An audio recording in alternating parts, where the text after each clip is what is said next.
really an honor to be here. So good afternoon to everyone. I'm excited to talk about this topic, but this topic really reflects a journey that I've been on. Really, since Peter asked me to write a statement on Black Lives Matter for NSAR. As I said in my podcast that I did early this morning that I wasn't expecting, when Peter asked me to do that, I had to sit with it for a bit because I was not doing research around racial equity in autism. I was doing intervention research in classrooms with kids, but not with this specific lens of thinking about these issues of equity and intersectionality and diversity. So I had to think about what did I want to say to really advance the conversation within autism. So the work I'm going to present today, some of it is preliminary, some of it is contradictory to what I was expecting when I started it, but I think it's all part of that journey. So I'm going to talk about a couple studies, one focused on Black families of autistic children, and one focused on intersectionality, so autistic adults who identify as sexual or gender minorities. Because I think it's part of a larger story that we're trying to understand these intersectional identities and how we can have more inclusive spaces and more inclusive voices in our research. So it is the start of a conversation. So at the end of today, I'm not going to solve racism or anti-Blackness or anti-queerness. I wish I could. But I think it hopefully will advance some of what's happening and where we are in autism and autism intervention science right now. And the other thing that sort of led to this journey was sort of my practical experiences. I was part of a research grant with some folks at UNC Chapel Hill. And as part of this intervention study, we did parent support groups in addition to individualized instruction with children. In one of the parent support groups, there was 3 moms who were all racially white and 1 Black dad. And I did the parent group on sort of behavioral management strategies. And the dad spoke up about how his toddler, his autistic child, I think maybe 3 or 4 years old, had sort of difficulty going into stores because the child would tantrum because he associated stores, he thought, with getting something new. So he would go in a store, he would want a toy on the shelf, and so he would tantrum. And so one common strategy, right, you would recommend is, well, maybe there's something special the child could have that they could carry into stores with them, that they only have access to when they're going to stores, so they have a toy. And he looked at me and he just stopped with this quizzical look, and he looked up at me and he said, well, I can't do that because they'll think I stole the toy. And I said, I hadn't thought about that. But I know exactly what you mean because I'm a Black man in America who's been in stores and has been followed and had people look at me, largely because I think of the color of my skin. And so I think a lot of people would hear that and think, well, that maybe was therapeutic noncompliance. I don't think he would have said that to other people. I think he said that to me because he knew I had a shared experience. But if he hadn't followed through on this strategy, other people would have thought, well, he's not doing the recommended strategy that I asked, but he had a very valid reason as to why that particular recommendation wouldn't work for him, given his experience in America. So that was my other part of this journey. So that's what I'm going to talk about a little bit today. So I think you've all seen this graphic, right? This issue of equality versus equity, that the idea that we aren't trying to give everyone the same thing. Equity is really rooted in the idea that people have unequal access to resources and power for a variety of reasons. So it's not about giving everyone the same thing. It's about giving people what they need to some degree, right? So it's more about fairness than equality. I was in a recent meeting, though, about embedding equity in educational research organized by the Institute of Education Sciences, and someone showed a variation of this graphic. And so one, it was like here, the reality of where we're starting is we're not at equality. Gosh, if that was the starting place, that would be great. But the reality is some people have way more damn boxes than they need to see over the fence, and they aren't willing to share. with people who don't have it for a variety of reasons. But then the guy who was in the meeting said to me, he said, but the real question is, why was there a fence up in the first place? And I thought, wow, mind blown. I hadn't thought about it that way. But the idea of liberatory social justice is really about freedom from oppression and disenfranchisement in general. So really, that's the fundamental question, is why are we putting barriers to participation and access up in the first place for people that they have to overcome? All right, so it's really rethinking our framework a little bit, right, to expand even beyond the idea of equity. This is a slide that most of you know. We know that there are documented disparities within autism. I even think you can think about it as a life course of disparity. We know from the studies that the early concerns of racially minoritized parents are often dismissed by providers and overlooked. We know that Black and Latinx children in particular have issues of delayed or misdiagnoses, so they often get other kinds of diagnoses before they get a diagnosis of autism, and then we can add on to that the intersection of poverty with it. We know that once they are diagnosed, there are issues with the quality and kind and type of services that they're getting access to, that service deserts exist, where families are having to travel really far to get access to good services, or they're attending public schools that aren't of the same quality, and so they aren't getting the kinds of services, the same kinds of services as their higher income peers. We know that there are differences in post-high school experiences of Black and poor families in particular, once their kids graduate from high schools, and the services and supports they're able to get access to for their children. We're even seeing some studies in there are phenotypic differences that have been pointed out, and if you look at the recent work of Linda Shea at Drexel and their colleagues, in their looking at Medicaid beneficiaries, they were finding that Black, Asian, and Hispanic children, adults, so used to working with children, I always say default and say children, adults were more likely to experience co-occurring physical health conditions, including increased likelihood of diabetes, hypertension, and cardiovascular disease, and Black autistic males had an increased likelihood of having co-occurring schizophrenia diagnosis. So if we think about these things, though, we know that Black men in general have a higher likelihood of hypertension and cardiovascular disease. I live in the stroke belt, which is what the Southeast is called. And so what we are really just understanding is that autistic people of color are not immune to the larger structural issues that lead to disadvantage, discrimination, and disenfranchisement, right? But when we add the intersection of disability, we need to understand what does that really mean then for outcomes? And how do we provide the right supports and services then for people who may need something different? And so this study that Marjorie was actually involved in with Amber really is just talking about this idea of trying to understand the intersectionality, and this was focused on Black autistic adults and their experiences with discrimination. And while they reported maybe some fewer experiences than neurotypical Black adults, they did talk about the duality and intersection of being Black and autistic and what that meant for them, right? And so that's where we're trying to get at, is really understanding these intersectional identities and what it means to have multiple minoritizing identities, what that means for outcomes. And really this is about understanding the complexity of people's lives, right? No one can divorce their identities, right? You can't look at the autism separate from understanding what the impact of race and racism is on their lives. And so if we take a broader step out, what do we know about America and some of these broader issues within the context of the country that we live in? Because all of this is about context, right? And the situations in which people find themselves.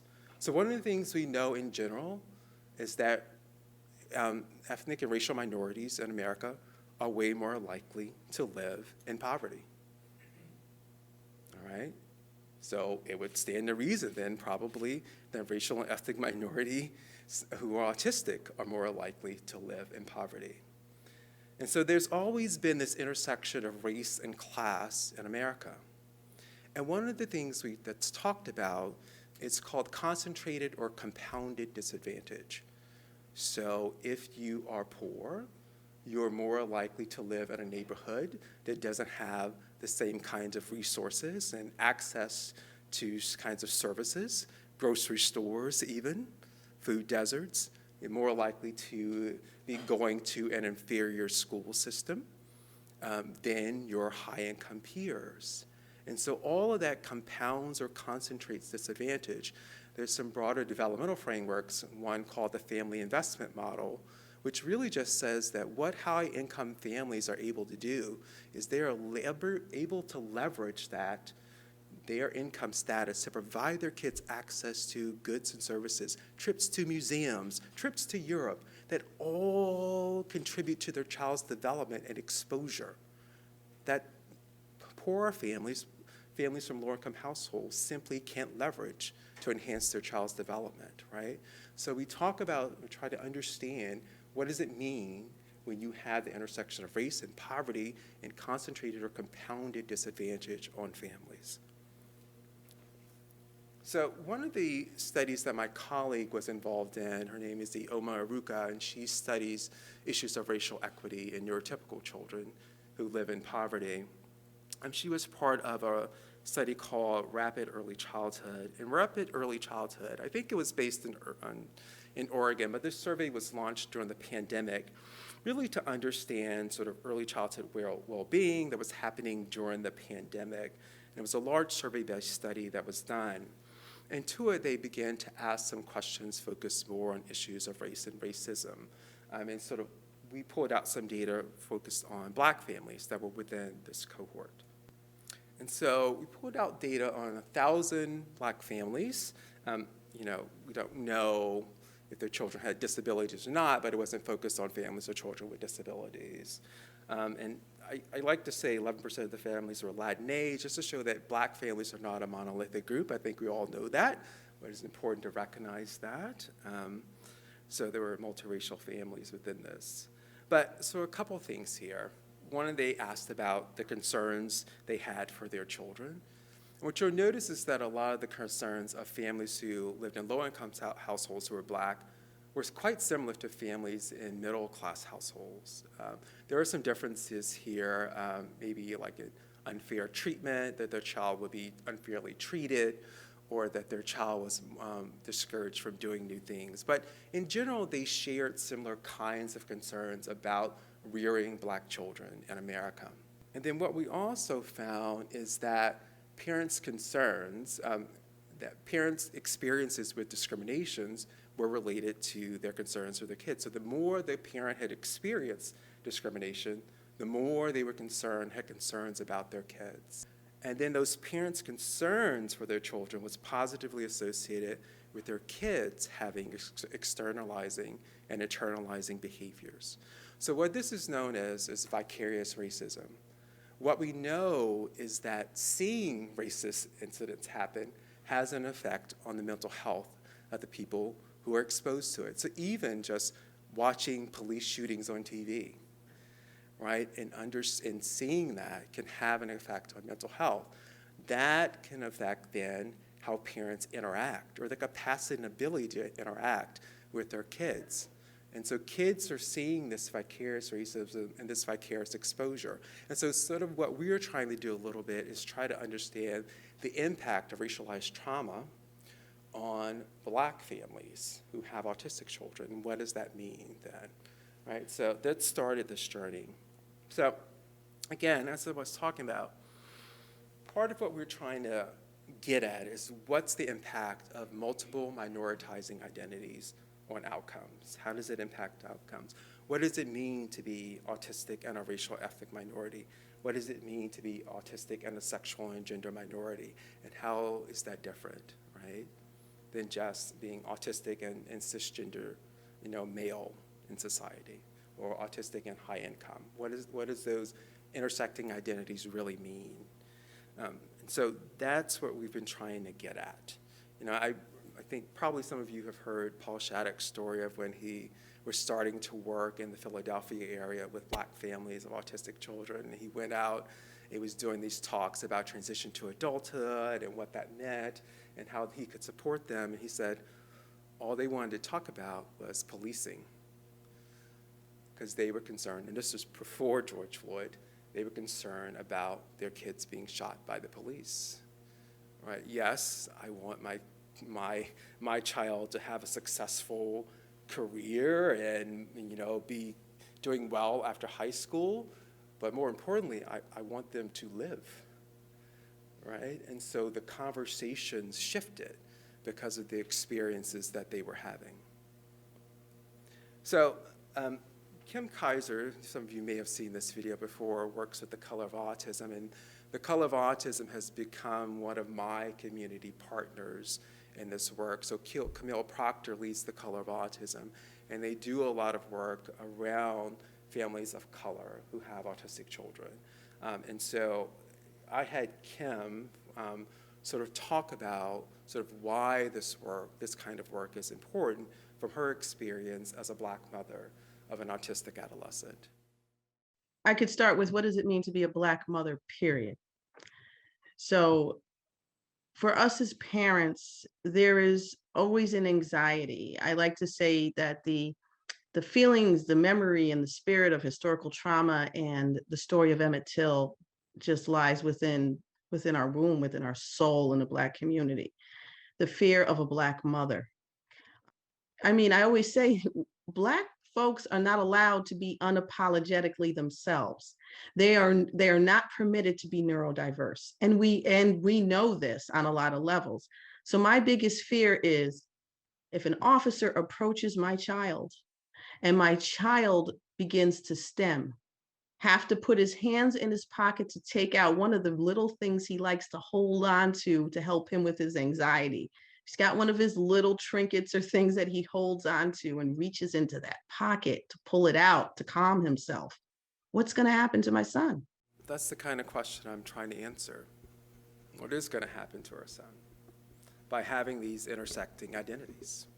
Right? So I think those are the kinds of questions we weren't necessarily asking, but those are the kinds of questions that families are dealing with and struggling with and trying to figure out on their own.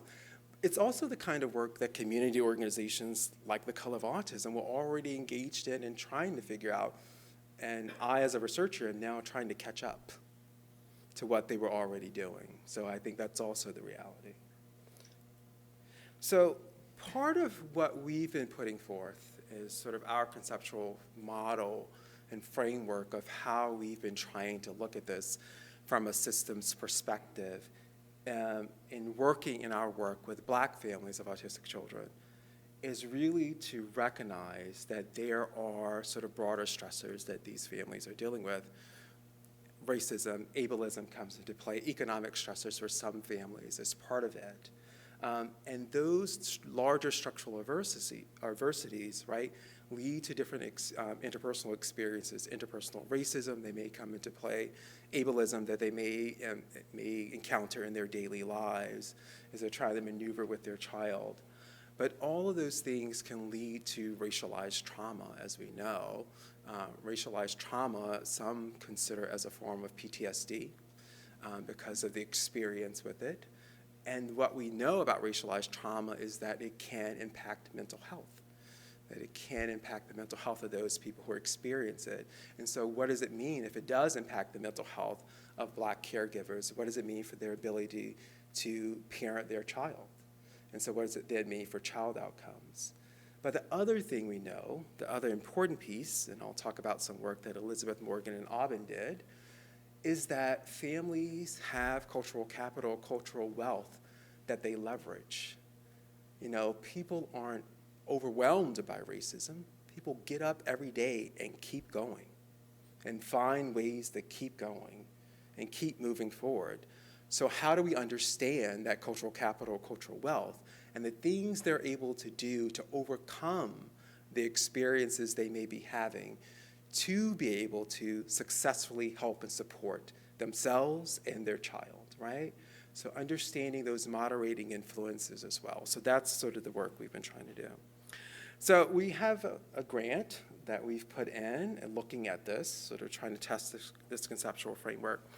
But it started with just some pilot data that we collected through the Color of Autism, through some parent grants, through some parent support groups that they operate. So we asked a couple things. So this is a small sample, again, some pilot work, some starting work to sort of trying to understand these contexts within these concepts within the context of autism. So just 16 families, Black families, moms and dads, sort of, 50% had pretty high income. These are people showing up to virtual support groups. All their kids were between, up to 9 years of age at the time we collected this survey data. And we had parents sort of fill out the Everyday Discrimination Scale, which is a self-report measure of encounters with discriminatory experiences, and we had them fill out the Quality of Life survey. And what we found was that, yes, these parents were experiencing discrimination. So most families reported that they experienced discriminatory encounters from once a year to a few times per year. So that mean score of 2.78 sort of puts them right at the midpoint, 6 being like daily discrimination happening. And then their quality of life scores were also sort of in the middle as well. So they're reporting their quality of life is neither poor nor good. And we did see correlations. I mean, it's not significant now, but it's only a sample of 16, but it's in the expected direction of more discriminatory encounters seem to be associated with poor quality of life. So we're seeing those sort of associations that we saw in the rapid early childhood sample with a larger number of families, right? So just trying to get a sense of, yes, indeed, these families are experiencing discrimination as well. Yes, indeed, it is likely having an impact on their quality of life. So then what does that mean for their parenting? But as I said, the other part of what we are trying to look at is understand the idea of cultural capital assets that these families can leverage to address sort of these experiences. And so in some work that Elizabeth Morgan and Aubin did, they did a nice qualitative study of Black single mothers who had autistic children, sort of looking at sort of using a framework of cultural wealth by Elizabeth Yoso that developed and applied it to this qualitative study. And I'll just talk about a couple of things they found. Social capital is really about sort of social networks or community resources and connections that people are able to leverage. And this is just one of the quotes from the article from one of the moms around sort of their networks that they were able to leverage. And then they had this interesting sort of one that came up around Black cultural capital. This was not a part of Yoso's original framework, but came out of this particular sample they were working with. And really, this is about the ability of Black people to have learned to essentially navigate two worlds, to understand how to operate in spaces in which they are the racial minority. If you know about the early work of W.E. Du Bois, who is an American sociologist, he talks about the two-ness of being Black in America, of having to go back and forth between these two spaces, of being within one's racial ethnic group, but then having to operate in predominantly white spaces.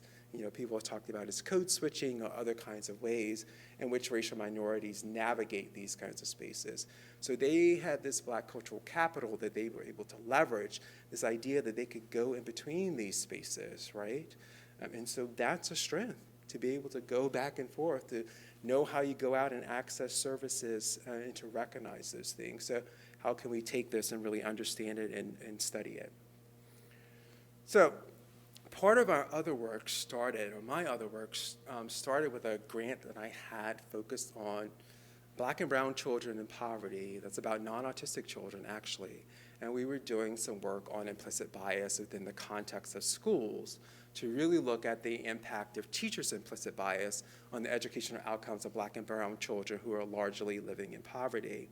And we thought about, maybe let's think about this work within the context of thinking about implicit racial biases within the context of autism. So going to talk about a little bit about that work. Again, this is where the findings are a little bit contradictory, but I'll show you what we found, and we can talk about it. So just to get us all on the same page, so implicit biases really are thought to be sort of these automatic and voluntary processes, really a way of how we efficiently categorize information to some degree, right? But the other thing we know about implicit biases is that they can shape action. They do have some small predictive effect on behavior. And so what has been found, and when you look at implicit racial bias, is that implicit bias based on race has been related to how friendly people are with Black conversational partners. There was Lisa Cooper, who's now at Johns Hopkins, did a whole series of studies around how doctors interact with minority patients and found that they asked them less questions, they were more directive as a result of some of these implicit biases. It's been associated with biases in how Black people receive harsher sentences as a result of the criminal justice system. So we know there's some associations with sort of actual action. So I'm not going to ask for your interpretation, but the idea is that we all have these biases. These images conjure certain things in our mind. We may try to suppress them, and sometimes we do. But just by seeing them, they conjure certain things. I'm not going to ask you what you're thinking when you first saw them, but just know that it's natural to have some kind of reaction or thought that comes up. But the other thing we know is that implicit bias is not a euphemism for racism. These are not synonymous constructs or terms, right? So implicit bias is not associated with formal education. We see similar levels of implicit bias among teachers and lawyers and doctors as we see with those with less formal education, whereas explicit bias or overt racism or prejudice tends to be associated with actual education level. So it's a sort of a different operating construct or principle.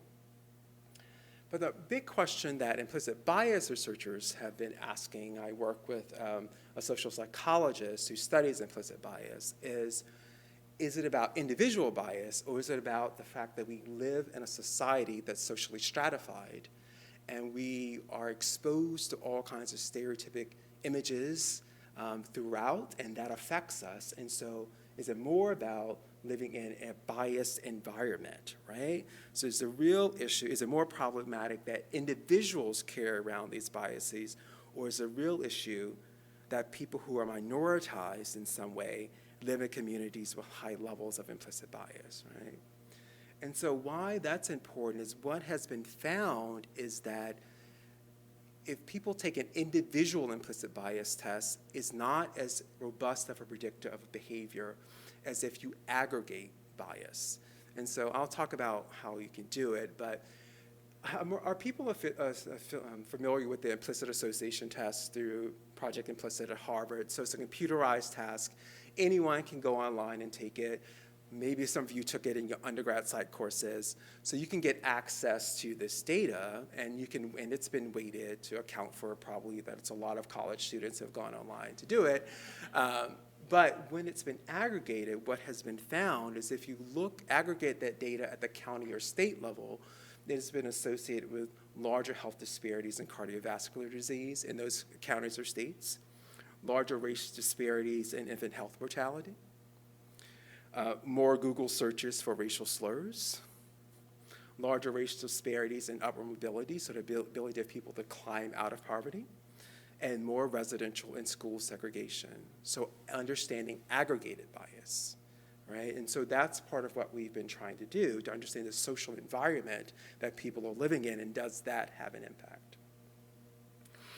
And some of you may have seen this study, the implicit bias study that happened in autism was by Obed. So they had college students sort of take the implicit association test, but they also had them read vignettes describing an autistic child or a child with conduct disorder, and they sort of randomly assign them to read those vignettes. Those vignettes were also randomly paired with a photo of a Black child or a white child. And what they found, and you see this in larger implicit bias research, is within group association. So white college students more likely associated autism more with white students and conduct disorder more with black students. Black college students associated autism more with black children and conduct disorder more with white children. So we see these within group racial effects, within racial bias.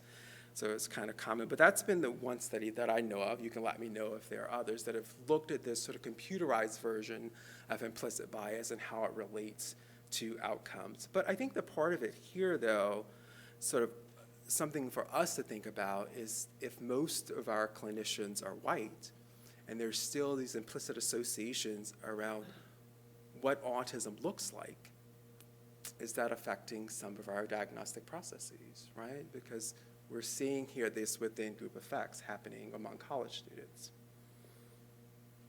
And so we had a couple aims in this study. This is our first foray into this. So one, to examine access to school services among Black and participants that identify as Black or Latina in comparison to white children. And then to examine the role of county-level implicit bias on access to school services. So could we take this county-level data and map it onto what we were seeing? So this happened while I was still at the University of Kansas, and I think because of the population where people live, a lot of kids still get diagnosed through the med center. They actually travel to the Kansas University Med Center to get a diagnosis. So they actually have a fairly robust and large sort of database of people that they've seen, and they do a lot of intake paperwork. So this data actually comes from families who are going in for their diagnostic eval. So right now their child hasn't had a diagnosis, they're seeking a diagnosis. So it's important context for the findings, I think, a little bit.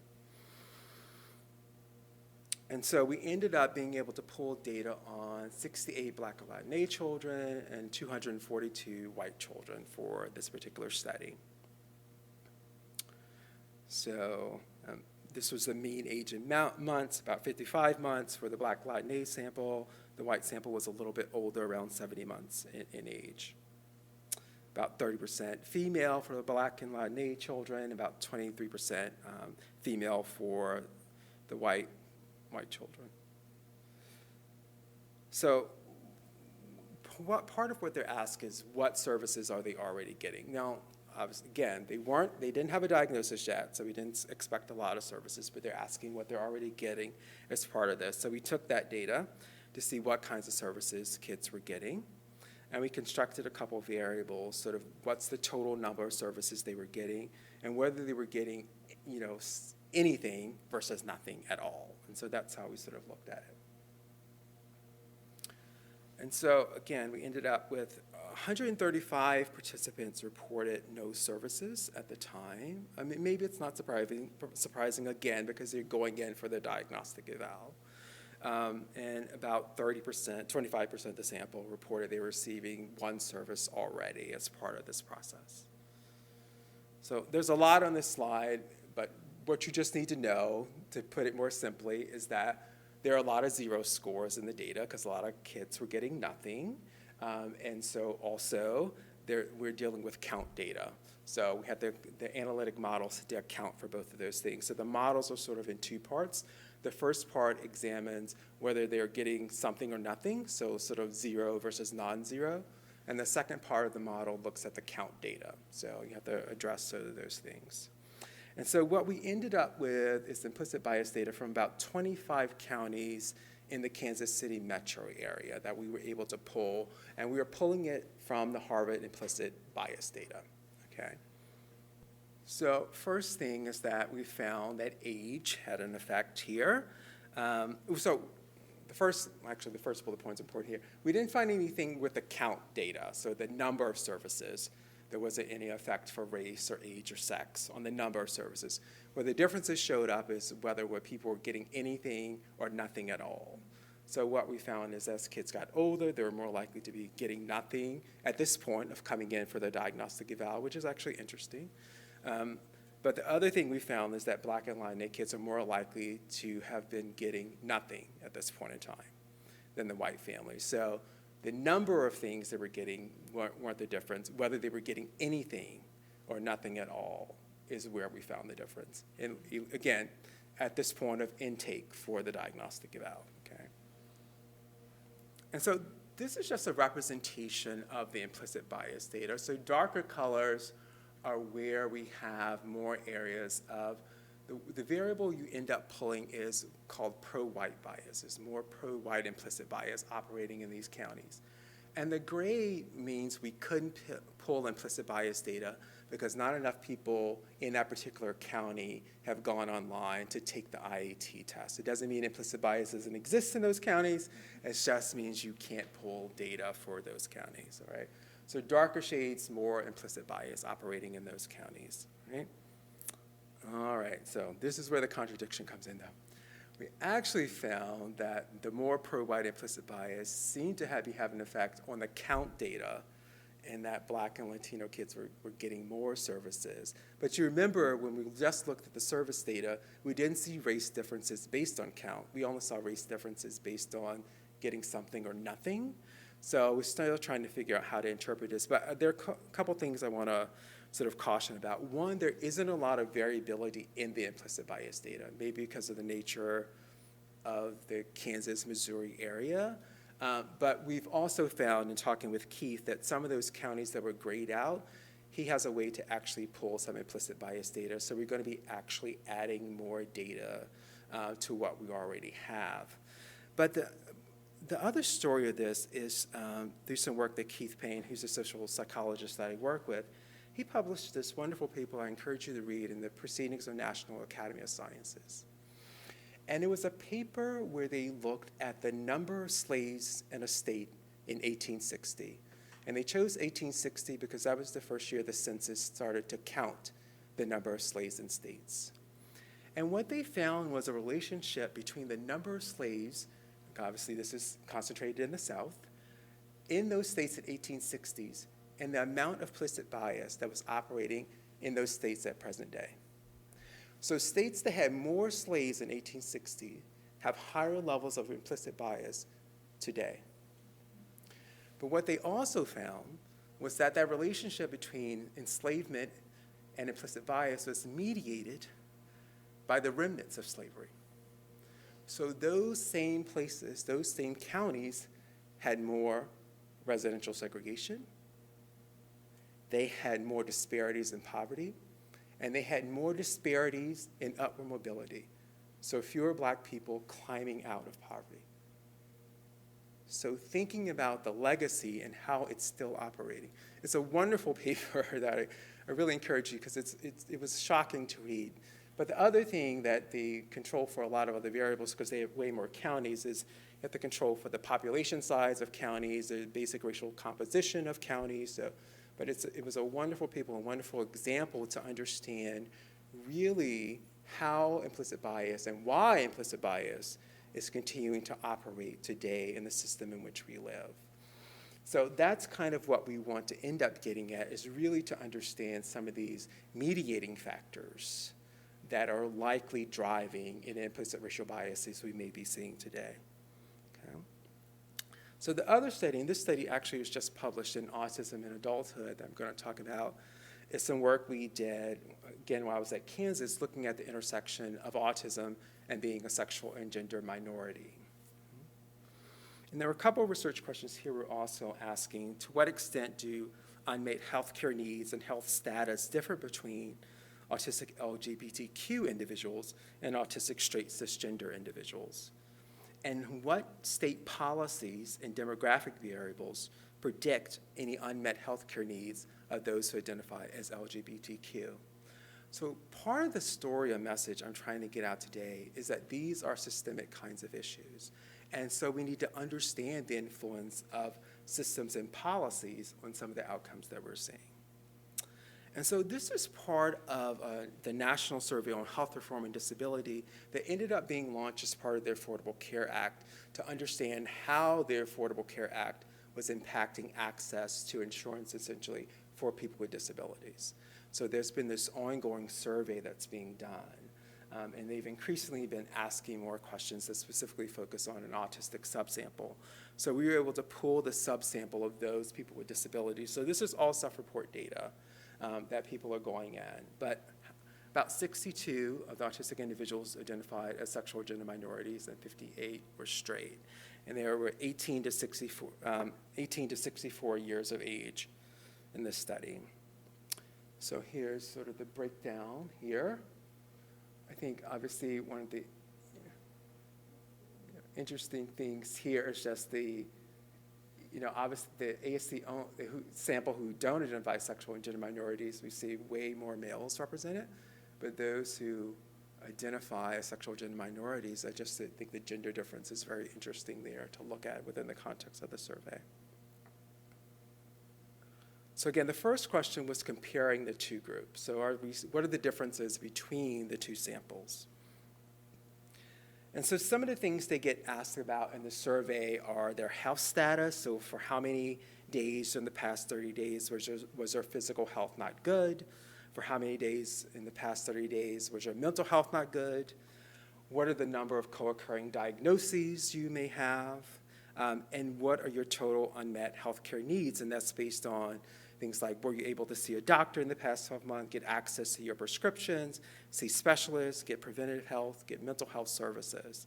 And so we compile the total unmet healthcare needs variable from those individual responses. And so the LGBTQ plus group self-reported more poor physical health days than the straight cisgender group. They also reported more poor mental health days than the straight cisgender group. They also listed significantly more co-occurring diagnoses than the straight cisgender group. And in particular, it was co-occurring mental health diagnoses that were driving the differences, right? So again, think about intersectional identities of being gay and autistic. And a lot of what they saw in the qualitative data is just saying, I can find a mental health provider who understands my autism or who understands my sexual and gender identity, but I can't find one who understands both and who can talk to me about these issues, right? And then we couldn't look at it, but when you added the issue of race to it, that was another complicating factor, right? And then for total unmet healthcare needs, the LGBTQ plus group again listed significantly more unmet healthcare needs. And here it was about prescription meds driving the differences and just having more total unmet healthcare needs. The other thing we wanted to look at was what was predicting these differences in outcomes. So we were thinking some of the basic variables of race, ethnicity, income level, whether they live in a rural or urban area. But the other thing we wanted to look at is that there are some states in which there are laws that prohibit health insurance companies from discriminating based on sexual or gender status, right? And in states where those laws existed, was that having an impact on these outcomes? Unfortunately, because of the lack of diversity in the sample, we couldn't look at race, ethnicity, and we couldn't end up looking at rural-urban differences because the sample was too small, but we were able to look at income and the impact of state healthcare laws. And so what we found was that in states where there were sort of healthcare laws prohibiting discrimination, that those with more healthcare laws prohibiting discrimination were less likely to have unmet healthcare needs. So there seemed to be this impact of state policy on whether they thought their healthcare needs were being met or not. We also found this different thing, that those who had lower incomes were less likely to have unmet healthcare needs, but we think that's because they're probably getting access to social services programs, other kinds of programs to get their needs met, perhaps.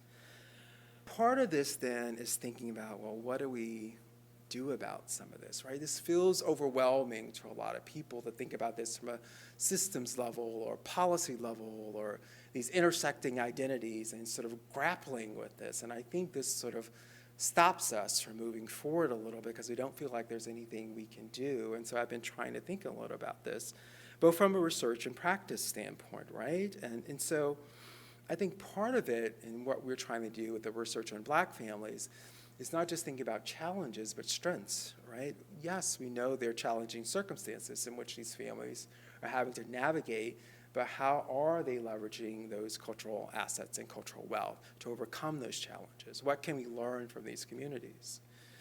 The other thing that we've been talking about is we can't be race neutral or colorblind in our research. Guess what? Racism has an impact, whether we like it to or not. So ignoring that it has an impact isn't doing anyone any kind of service. So how do we better understand some of these things within the research we are doing to figure out what it means for outcomes? Or what does it mean to also be a sexual gender minority? What does it mean for your outcomes, your ability to get the supports and services you may need that may ultimately impact your outcomes, right? So shifting from this sort of colorblind lens to really centering these kinds of questions, asking these kinds of questions, thinking about these kinds of things more explicitly within the context of our research, right? We also need to more robustly understand the impact of stigma and discrimination, because that's what some of these individuals are dealing with, right? And what does it mean for their mental health and their ability to thrive, right? And for their overall quality of life. So trying to understand the impact of discriminatory experiences, right, on their outcomes. So again, as I said, looking at cultural capitals and assets, and part of this too, with our research agenda, has to be training more researchers of color, more autistic researchers who are going to ask different kinds of research questions, who can leverage their lived experiences to ask questions in a way that we may not be able to ask, to think of questions that we may not have naturally thought of, simply because of who they are and the experiences they've had. But it probably is going to take people like Aubin, who also do systems level and multi-level interventions, to help us think about the complexity of people's lives and the way in which we really think about this from an organizational or systems level perspective. And so we published this article with David Mandel, sort of thinking about how we at least go about engaging diverse communities to get them to be a part of research, right? And so there's some suggestions in there. Part of it is thinking about how we do more true community partnered research, right? And how we build trusting relationships and how we have cultural humility when we're asking these sorts of questions and trying to work with historically under-researched communities.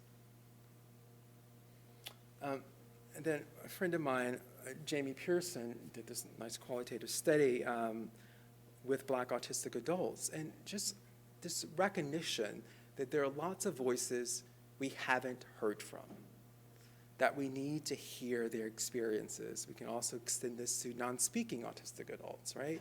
How do we get the voices of those who we haven't heard from yet, and their words and their experiences to inform our research agenda, right? So we recognize that there's a group of many groups of people that haven't been able to participate and give voice to the work that's happening. And so there's also the practice part of this, right? So I'm thinking about how we support and train advocates, and not just advocates. This is work that takes activists. Social justice work is tough work, that someone has to go out and be willing to shake things up a little bit. And so how do we train activists in this work to really advocate for some of these things, to really advocate on the behalf of marginalized communities? How do we continue to diversify the field, as I said? How do we ensure the use of culturally responsive and appropriate practices? You know, our interventions were predominantly based on white, high-income samples. We don't know if a lot of these interventions are acceptable or appropriate for communities of color, yet we're asking them to do that. So how do we make sure that the practices we're using are responsive, are appropriate? And again, how do we start from a place of assets and strengths when interacting with families and thinking about the things they're doing well? And how do we recognize and challenge our own biases, even I have them, and assumptions about people that we're interacting with, right? As we're going about doing the good work that we're trying to do. And then how do we implement? I know I talked to Janice today. Implement organizational change to promote these issues of equity, right? Because this is really about culture change, to really think about centering equity in the work that we do. But I think the other thing is that the reality, it's not all going to be about research. This is work where policy and policy changes, and I know that's not the work that we as researchers operate in, not the space we as researchers operated in, but we may know people who operate in those spaces. But one example, and again, this comes from my friend Keith Payne, who does this work, is that what they found was that anti-gay implicit bias decreased following legalization of same-sex marriage in 2015. So when the federal court decided that same-sex marriage was okay, that changed people's attitudes about same-sex marriage. But in states that had already passed laws that allow for same-sex marriage, you had already seen attitudinal shifts happening. So those stereotypes, those perceptions, begins to change as we see policies. So as we see positive images of autistic people out there doing things, being in our communities, truly belonging and participating, that changes ableist attitudes that people may be implicitly holding, that they don't recognize that they're holding, right? So this is going to take some broader work. It's not work that I do, but there's some work that great people do on the policy. But just recognizing this is, because these issues are systemic to some degree. They're steeped into the fabric of our society. So just some conclusions here. Again, racial and ethnic disparities in autism persist. We know that. Those disparities likely reflect larger structural inequalities that are operating in our society, right? So there's a reason we're, again, as I said, we're now seeing that these co-occurring physical health conditions like hypertension and diabetes and racially and ethnically minoritized autistic adults, because they are part of these larger structural inequalities that already exist and are operating in society, or these differences between autistic individuals who identify as sexual and gender minorities versus those who are straight cisgender, right? There are a larger fabric of inequality that exists. And so solutions to these disparities probably will take more than individual change at the level of the individual. They're going to change at the level of systems, right? That we're going to have to think about our approach to some of this work a little bit differently. So I just want to acknowledge my colleague, Sayoma Ruka, again, who studies issues of racial equity. Listen to her talk. She's wonderful and great about it. Camille Proctor, who's become my community partner in Color of Autism. Keith Payne is a social psychologist who studies issues of implicit bias. And Anna was a great postdoc who's been involved in some of this work as well. She led the study on sexual minority autistic adults. So she's been wonderful in this work. So I was thinking about those implicit bias in the county data. Yeah. Because they're weird, right? Yeah. Was there any relationship between implicit bias in a county and income generally in the county? We haven't looked at it, but it's something we should Because I'm look just at. wondering if that is the case, Right. then maybe there are just more services available in those Right. counties. Yeah, in counties that people could be getting access to, yeah.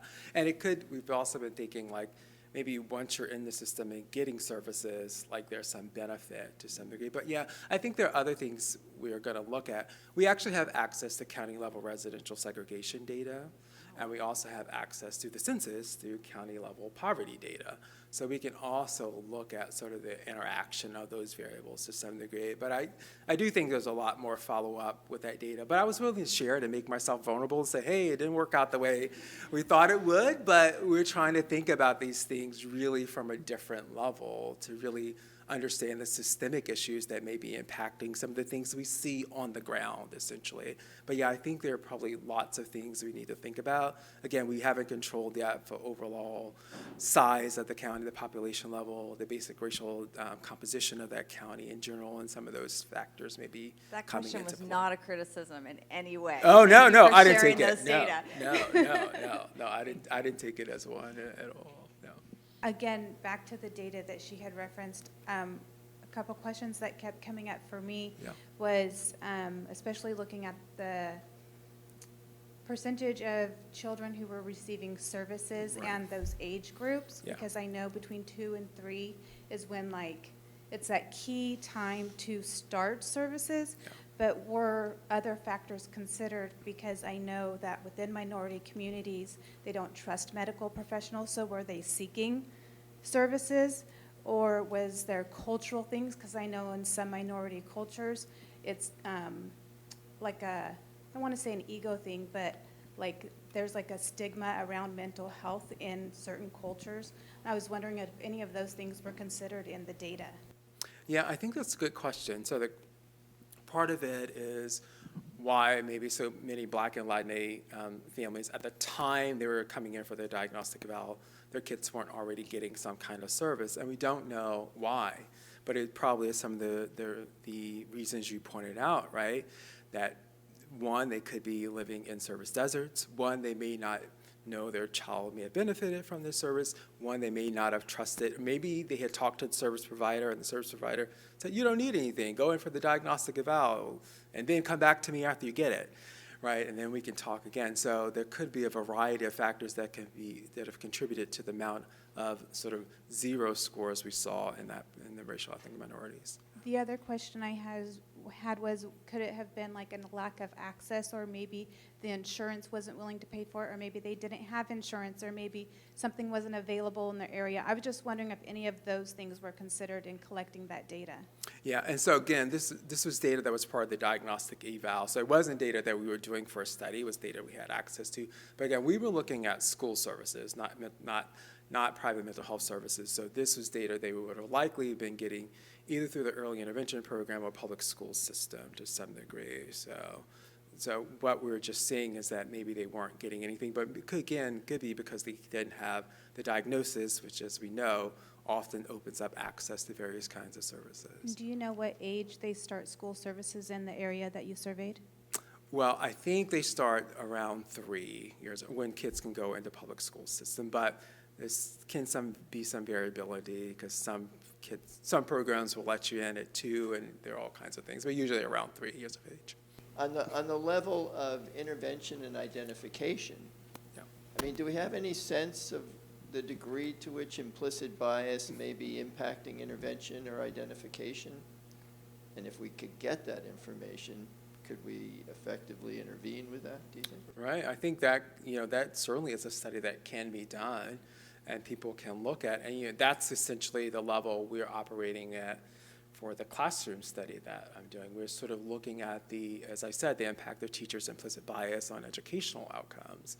And as I was telling, I think, Len this morning, what we're looking at is both sort of implicit bias on various levels. One, what if one teacher in your classroom has it?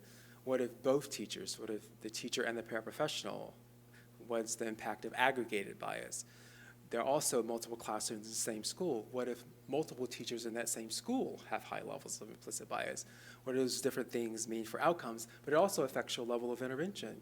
What if it is only one teacher, or what if that one lead teacher is the one that's driving the outcomes? Then you know your target of intervention. But what if it is more that it's operating at the level of the school? Then your target of intervention becomes different. So sorting out some of those things is the direction we're trying to go in to figure out what's essentially the best bang for your buck. But it's not that you can't change implicit biases, that there aren't some interventions. We don't find the interventions to be stable over time because you're still exposed to society, right? But there are things you can do to change it, but I still think there's probably something we're going to have to do if we find the findings we think we're going to find. Those findings are going in the expected direction for that study, at least. And we're going to have to think probably about doing some things both at the level of individual teacher, but also more broadly at the level of the school in which those kids are sort of receiving their education. But the kinds of interventions may look different, so what we may do, right, may look different. And some of the implicit bias interventions are actually quite simple. Some of it is just more exposure to people of a different racial group.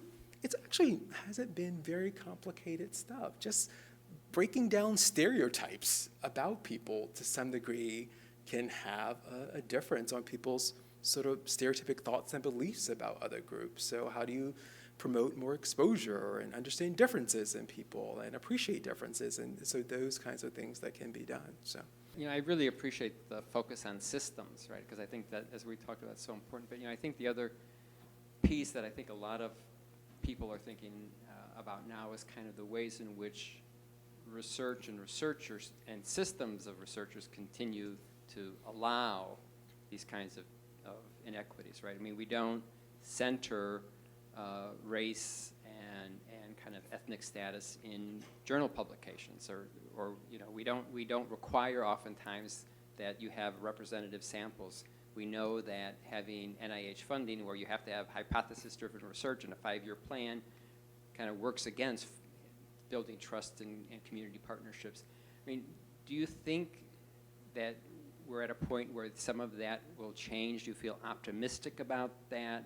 Because I really do think that we in the research community, I think, have an obligation not to just address those questions, but to address our systems and the way in which they perpetuate bias and a lack of centering of all of these dimensions of difference. And so, Yeah, what do you think about that? I hope so. And I think there's some basic recommendations that people are making, right? One is to disaggregate data by race, to not create categories of white, non-white. That's not a very helpful thing to do. To really understand the basic racial even if you can't analyze the data by race, to really think about even looking at trends within different racial ethnic groups. And I apologize because we did combine the Black Latinx sample, but that's because based on the data, individuals identified as Latinx didn't always indicate their racial grouping, so we weren't sure of how to group them, so we put the two samples together. But otherwise, we would have separated out because they're having different cultural experiences in America, right? But that's been one basic recommendation, is to at least start disaggregating our data by race, to think about who's comprising our sample, and when possible, to analyze and look for sort of racial differences or trends within the data.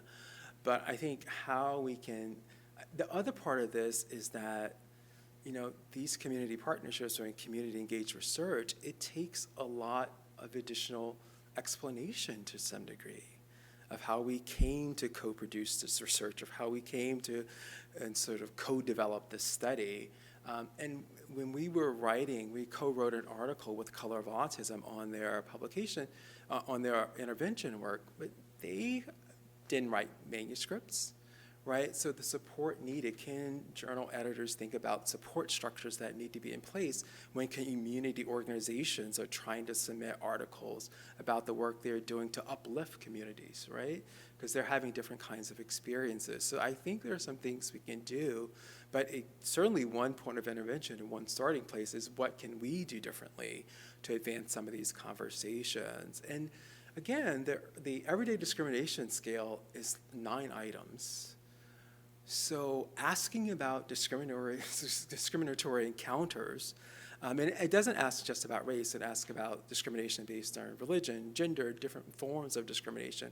Asking some of those questions within the context of a study isn't a huge ask, but to then understand how those may be impacting differences that may be happening within the context of the study. So I think there's some simple steps that we can take in researchers to start advancing the conversation and really think about some of these things. Because I don't think just having a more racially diverse sample is going to solve the issue.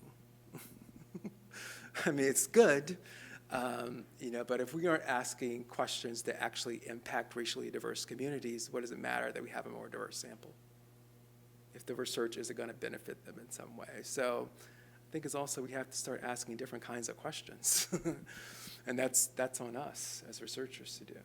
I had 2 questions for you. First of all, thanks for an amazing, great talk and very cool work. The first is about the IAT itself. Oh, yeah. I've right. heard the IAT get criticized a lot, Yeah. and we do take the IAT here. We have bias training for all of our investigators doing recruitments. But I always wonder, is it really well validated, and does it really work? And there's so many different ones. So Yeah. if you could speak a little bit about that. And then just a second question is that despite all these intersecting, minoritizing identities, some people do really well and Yep. are really resilient. and whether you had any thoughts about factors that might help to promote that and how we can help promote that. Yeah, I think those are both great questions. So yes, the IET, there are a couple things that have come up with it. One, doesn't have great test-retest reliability, right? So it doesn't necessarily stable over time within individuals. The other is that it's about its ability to predict actual discriminatory actions or behavior from it. So it's low predictive validity to some degree. So those are the caveats with it and the use of that data. I think you get a little bit more robust findings when you aggregate it. So certainly when you look at the level of the individual, it doesn't work as well as if you can aggregate the data at the level of the county or the state, right? You get a little more robust findings. But in the work we're doing in schools with teachers, we're actually using a measure that Keith Payne developed called the Effective Misattribution Procedure Computerized Task.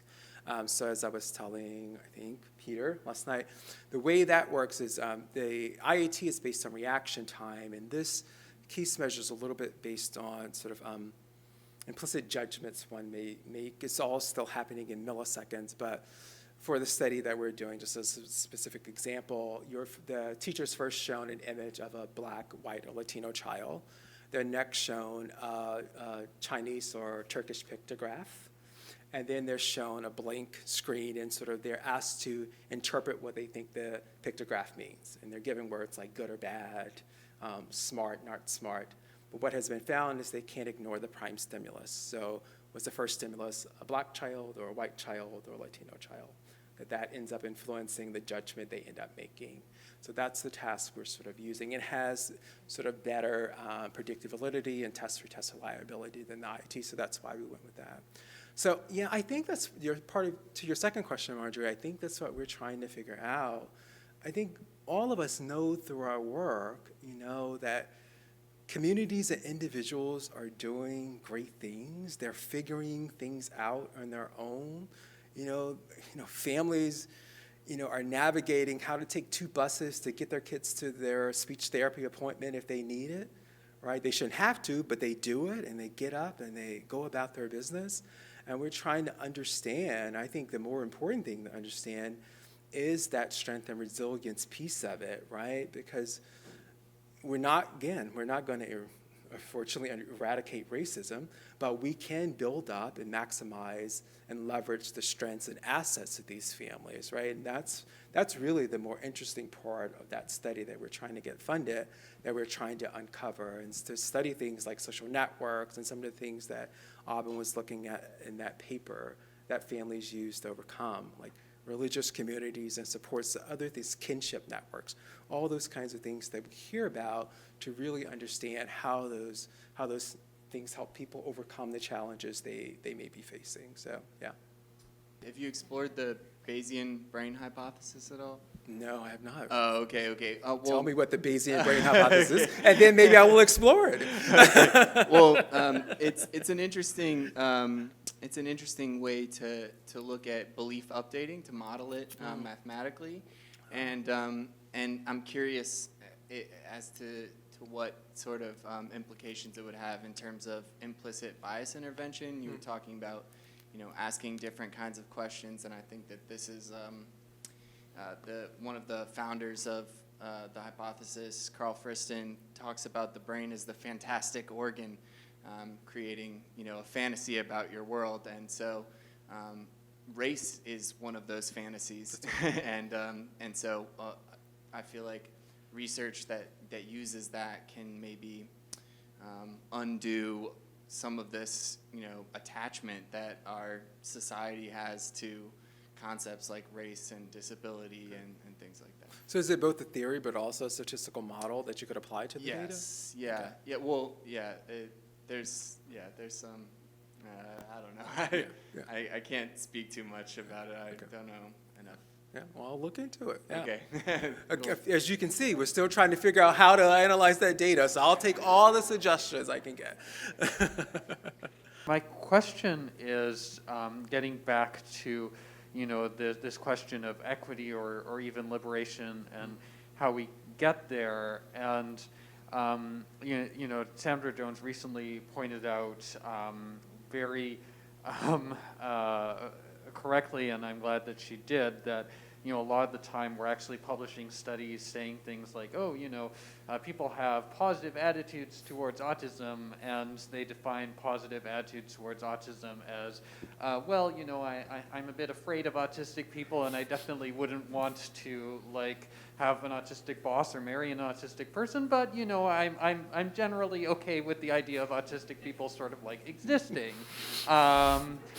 So when we're thinking about these questions of equity in terms of autism, neurodivergence, intersectionality with race, gender, LGBTQ+, et cetera, how can we ensure that we're even thinking about equity in the right way, and that we're not, saying that something is equity when it's really actually very explicit racism, Right. or other kinds of discrimination?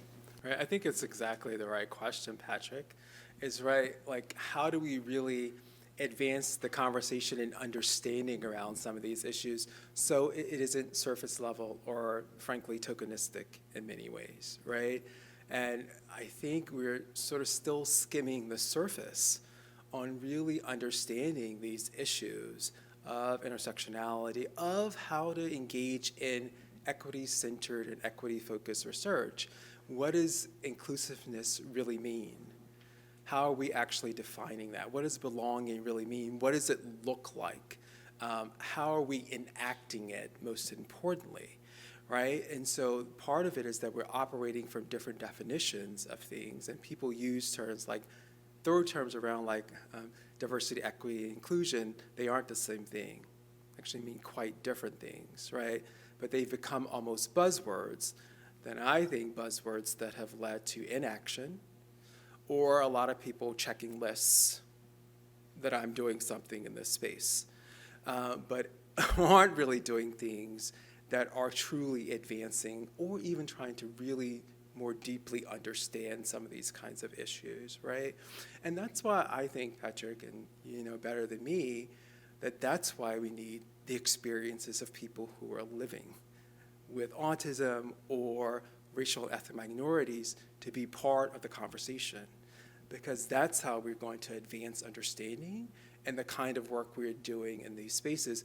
My work has become different since interacting with Camille Proctor and the work and her experiences as a Black mother of an autistic adolescent, right? That has shaped the kinds of research questions I'm asking quite differently, and the way she's thought about building community supports for families of color sort of across the country to some degree, right? So I think the more we can do to be inclusive in our research communities of diverse voices and perspectives, the better we're going to be able to do to address some of these issues that may seem complex, but I think there's some real things we can do. And the point of this talk was not that we can't do anything, but we can't ignore what is it about being a multi-minoritizing individual? What is it about equity? What we know about it is that it is a result of historical oppression and trauma that is still operating today. So you can't ignore reality, right? That's why we are where we are. The systems and structures that were put into place were built for and by a certain group of people. And if we're going to upset those, we're going to have to really rethink some things. But we can do things, as Lynn said, from research. There are things we can do with our research labs, within our research communities, to at least advance the conversation on some of these kinds of things. And so I'm not someone who says I have all the answers. Again, this research started for me after I wrote that Black Lives Matter statement. And I've been trying to partner with people like Ioma, who's been studying this for all of her research career, and really think about how I can do this work better, and people like Camille who helped with the lived experience of this work. And that's how I've been trying to sort of build my research interest and learn more. And you know, it's really an opportunity for us all as a community of researchers to learn more and grow more in this space. I recognize it, I see it as an opportunity for us to serve the needs of more people and to do better in the work that we're trying to do. I just want to say that I feel so encouraged by the conversation that you're facilitating.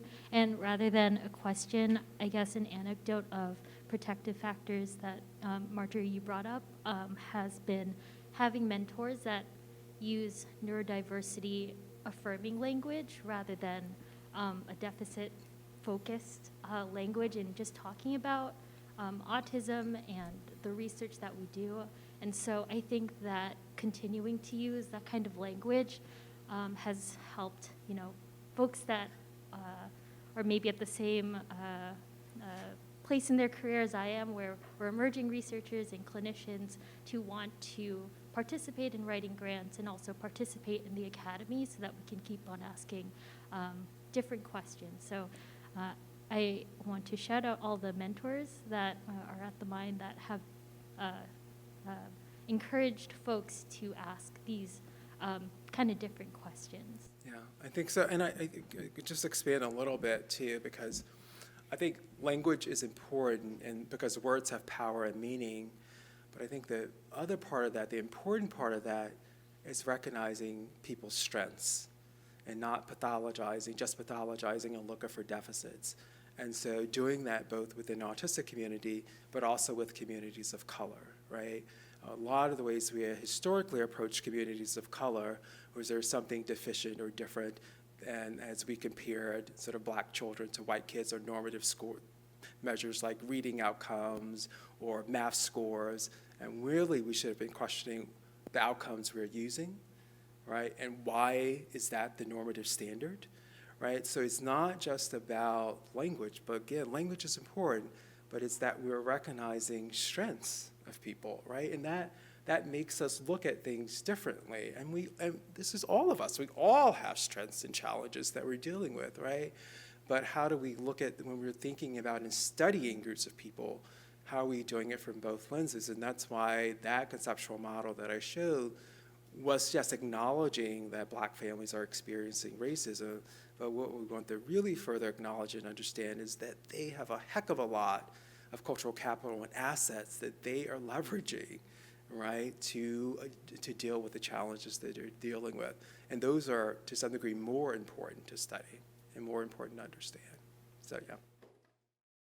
The UC Davis Mind Institute was founded in 1998 with the promise to reduce and prevent the disabilities that can be associated with autism and other neurodevelopmental conditions. Every day, our clinicians and researchers make progress on that promise. Our groundbreaking research on autism, Fragile X syndrome, chromosome 22q11.2 deletion syndrome, ADHD, and other conditions associated with disability are helping affected individuals achieve their fullest potential.